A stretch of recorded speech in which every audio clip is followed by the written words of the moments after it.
I'm Sarah Hunter from White Rock, British Columbia, and I started playing tennis 21 years ago in the year 2000. I went to the very first ever Bridging the Gap Day, where people with disabilities are introduced to a variety of sports. I fell in love with tennis instantly. As soon as I got into a tennis chair, it was a phenomenal feeling of freedom, doing something on my own, because it was an individual sport and I hadn't been able to do anything on my own for quite some time. I realized that this was something I was really interested in doing at a much higher level. My best memories as a top tennis player, reaching number 2 in the world and being 1 point away from being number 1 in the world.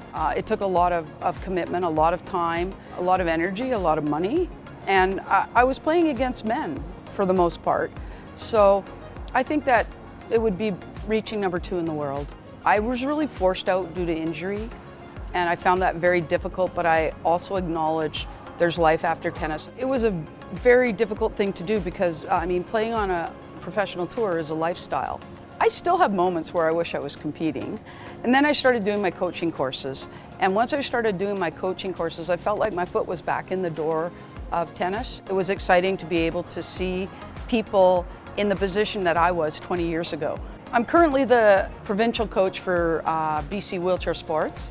I work with all levels of athletes, whether they're just beginning or they're experienced. It can be difficult, but it's far less stressful than competing. One of the things I love about coaching is when new people come to the sport and I get to see them experience what I experienced the first time they got involved. And then the other side of the coin is I love coaching people that know the sport, and that we're just trying to refine the things they do to get to the next level. I know that in British Columbia, we're getting a really solid foundation of players, and it's really exciting to see the level of those players improving so quickly. It's my hope that people get to experience this incredible sport and realize that they can play it anywhere. They don't need a special facility to go and have a recreational game of tennis. They can go to the local tennis court because it's the same for able-bodied and those in wheelchairs.